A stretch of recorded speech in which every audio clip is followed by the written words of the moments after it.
കോഴിക്കോട് താമരശ്ശേരിയിൽ 10ാം ക്ലാസ്സുകാരന്റെ ബാഗിൽ നിന്ന് ചാരായം പിടികൂടിയ കേസിൽ പോലീസിന് ഗുരുതര വീഴ്ച. കേസിലെ പ്രതിയായ കുട്ടിയുടെ രണ്ടാനച്ഛൻ വിദേശത്തേക്ക് കടന്നു. സംഭവം നടന്ന ഒരാഴ്ച കഴിഞ്ഞിട്ടും പ്രതിയെ പിടികൂടുവാൻ പോലീസ് നടപടി സ്വീകരിക്കാത്തതാണ് ഇയാൾ വിദേശത്തേക്ക് കടക്കുവാൻ വഴിയൊരുക്കിയത്. കഴിഞ്ഞ മാസം 25-ന് കോഴിക്കോട് താമരശ്ശേരിയിൽ 10ാം ക്ലാസ്സുകാരന്റെ ബാഗിൽ നിന്ന് അധ്യാപകർ ചാരായം കണ്ടെടുത്തിരുന്നു.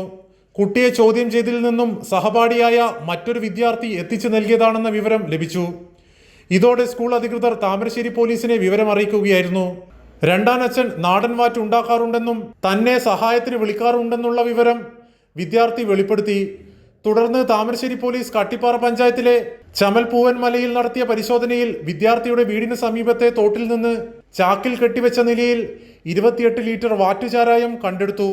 ഈ സംഭവത്തിലാണ് കേസിലെ പ്രതിയായ രമേശ് വിദേശത്തേക്ക് കടന്നത്. സംഭവം നടന്നിട്ട് ഒരാഴ്ച കഴിഞ്ഞിട്ടും പോലീസ് ഇയാളെ പിടികൂടാൻ ശ്രമിച്ചില്ലെന്നാണ് ഉയരുന്ന വിമർശനം. ഇയാൾക്കായി ലുക്കൌട്ട് നോട്ടീസും പുറപ്പെടുവിച്ചില്ല. ജുവനൈൽ ബോർഡിന് മുന്നിൽ ഹാജരാക്കിയ 2 കുട്ടികൾ ഇപ്പോൾ കെയർ ഹോമിലാണ് കഴിയുന്നത്. കൈരളി ന്യൂസ്, കോഴിക്കോട്.